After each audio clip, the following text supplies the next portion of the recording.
قرآن ایک تحفہ اللہ سبحانہ تعالیٰ کی جانب سے۔ الحمدللہ رب العالمین، الصلاۃ والسلام علیک یا رسول اللہ صلی اللہ علیہ وسلم۔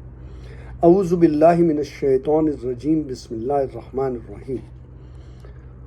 فَأَمَّا الَّذِينَ كَفَرُوا فَأُعَذِّبُوهُمْ عَذَابًا شَدِيدًا فِي الدُّنْيَا وَالْآخِرَةِ وَمَا لَهُمْ مِن نَاصِرِينَ۔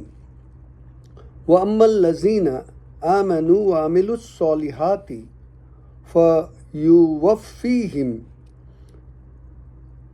أُجُورَهُمْ وَاللَّهُ لَا يُحِبُّ الظَّالِمِينَ۔ ذَلِكَ نَتْلُو عَلَيْكَ مِنَ الْآيَاتِ وَالذِّكْرِ الْحَكِيمِ۔ إِنَّ مَثَلَ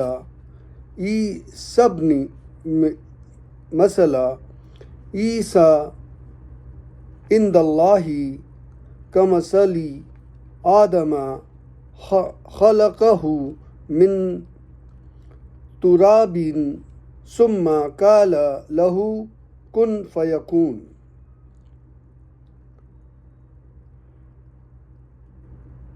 حق من ربک فلا تکونن من الممترین۔ رب اشرح لی صدری ویسر لی امری واحلل عقدۃ من لسانی یفقہوا قولی۔ السلام علیکم ورحمۃ اللہ وبرکاتہ۔ سورہ آل عمران چیپٹر نمبر 3، آیت نمبر 56، 56، 57، 58، 59 اور 60۔ یہ سورہ آل عمران کا جو ہمارا سلسلہ ہے، اس سلسلے میں اللہ سبحانہ تعالیٰ نے مریم علیہ السلام کا سلسلہ بتایا، پھر اس کے بعد عیسیٰ علیہ السلام کا سلسلہ بتاتے ہوئے اب یہ بات اللہ سبحانہ تعالیٰ آگے یہ بات بتا رہے ہیں کہ جو اللہ پہ ایمان نہیں رکھتے ان کو اللہ تعالیٰ دردناک عذاب دے گے، یہ دنیا میں بھی اور آخرت میں، اور ان کا کوئی مددگار نہیں ہوگا۔ اور جو لوگ ایمان لاتے ہیں اور جو اچھے عمل کرتے ہیں، عمل صالح کرتے ہیں، ان کو اللہ تعالیٰ پورا اس کا بدلہ دے گے، اس کا انعام دے گے۔ اور اللہ سبحانہ تعالیٰ جو غلط لوگ ہیں، غلط انسان ہے، ان کو اللہ پسند نہیں کرتے۔ اللہ تعالیٰ بتا رہے ہیں محمد صلی اللہ علیہ وسلم کو کہ ہم نے تم کو جو ہے وہ آیاتوں اور میسیجز، دوسرے میسیجز کے ذریعے آپ کو جو ہے وہ قرآن میں یہ سب باتیں بتائی ہے۔ اور بے شک عیسیٰ علیہ السلام کا جو واقعہ ہے،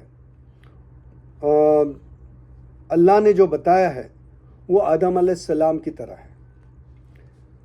اللہ نے آدم علیہ السلام کو بنایا مٹی سے اور کہا کہ ہو جا، اور وہ ہو گیا۔ سچائی اللہ کی ساتھ ہے، اور اس میں کوئی شک و شبہ نہیں ہونا چاہیے۔ یہ جو 5 آیتوں پہ ہم نے جو سمجھا ہے، وہ اس بات کو سمجھا ہے کہ اصل میں ہمیں چاہیے کہ ہم کو ایمان کو جو ہے پختگی سے اختیار کرنا چاہیے۔ ایمان ہمارا ڈاماڈول نہیں ہونا چاہیے، اس کی پختگی اتنی ہونی چاہیے کہ اللہ سبحانہ تعالیٰ کو وہ پسند آنی چاہیے۔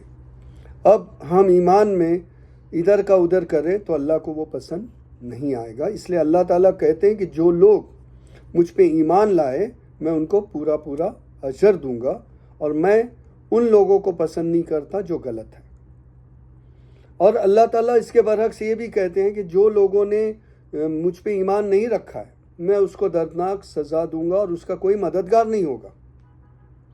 تو ہمیں یہ 2 باتوں سے، دو آیتیں ہیں، ان پہ غور کرنے کی ضرورت ہے کہ اللہ کس کو سزا دے رہا ہے اور کس کو نہیں۔ کیا ہم اللہ کے وہ پختہ ایمان رکھنے والوں اللہ میں پختہ ایمان رکھنے والوں میں سے ہے یا ہم ایمان نہ رکھنے والوں میں سے ہیں۔ تو ہمارا کیا حشر ہونے والا یہ 2 آیتوں میں ہم پہ کلیئر کٹ واضح ہو جاتا ہے۔ اور اللہ تعالیٰ جو بتاتے ہیں محمد صلی اللہ علیہ وسلم کو کہ یہ آیتیں جو ہے ہم آپ کو کے پاس جو بھیج رہے ہیں یہ تمام آیتیں جو ہے وہ بہت ہی پریسائز ہے، مطلب بہت ہی پختہ ہے، اور اس کی ایک ایک باتیں جو ہے وہ ایک دم معنی رکھتی ہے۔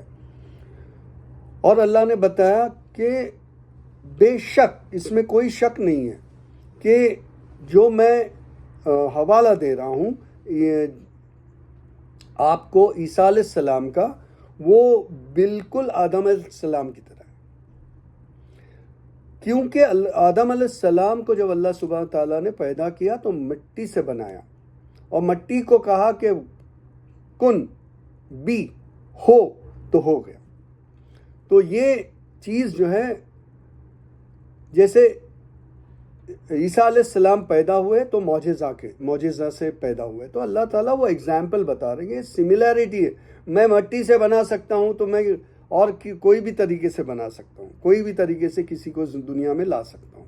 تو یہ ہمیں غور کرنا چاہیے کہ اللہ کی ذات وہ تمام چیزوں پہ اختیار رکھتی ہے جو ایک انسان اور انسان کی سوچ نہیں رکھ سکتے۔